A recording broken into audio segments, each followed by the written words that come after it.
to the Empowerment Minutes podcast, the compass for everything learning, leadership, coaching, and personal growth. I am your host, Dr. Maurine Kwende. I'm a learning leader, educator, and executive leadership coach who is passionate about helping organizations develop their leaders to become leaders people want to work for. That's what we do at my company, EMK Learning Solutions. Connect with me on social media to work with your organization.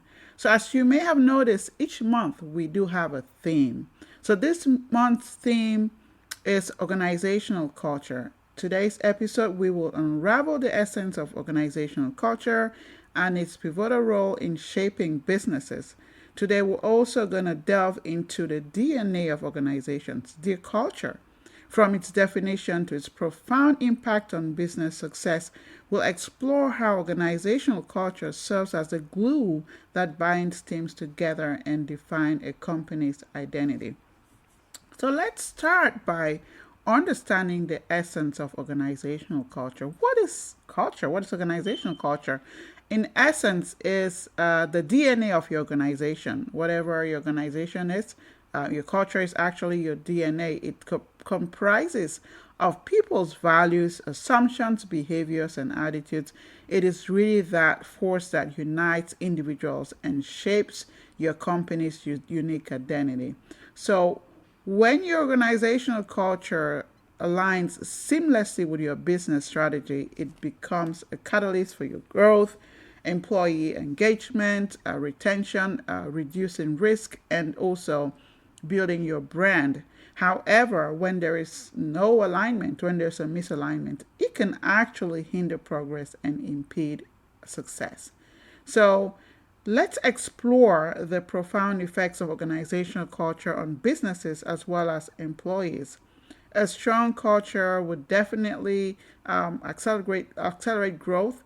It definitely also fosters employee engagement, mitigates risk, and enhances your brand reputation in your organization.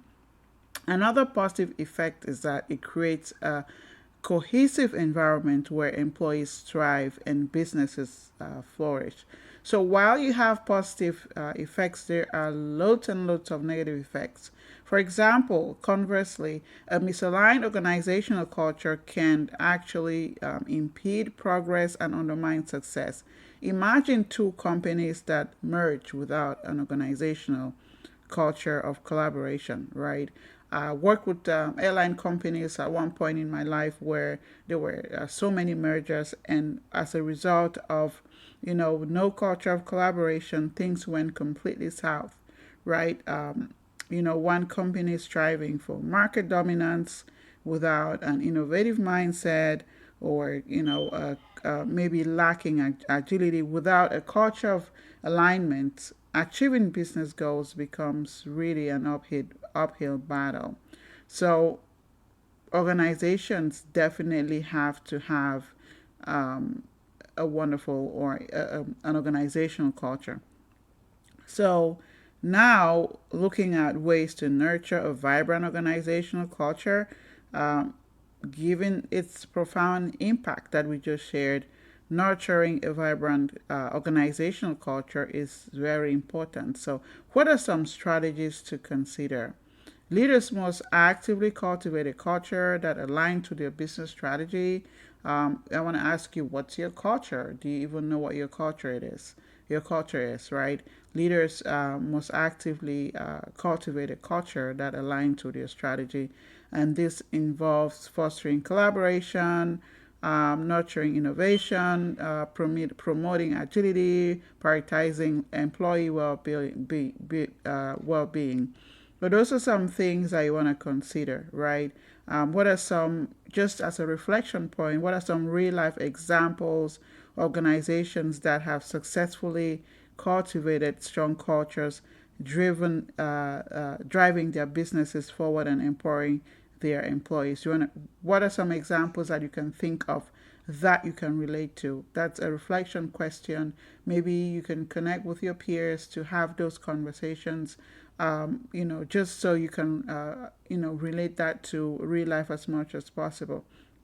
So when it comes to culture, there are so many different types of organizational cultures, So in the following weeks, we're going to be looking at learning culture. We're going to be looking at purpose-driven culture. We're going to look at a safety culture where people are feeling, having that space to feel safe and valued. We're going to be talking about different types of culture, customer-centric culture.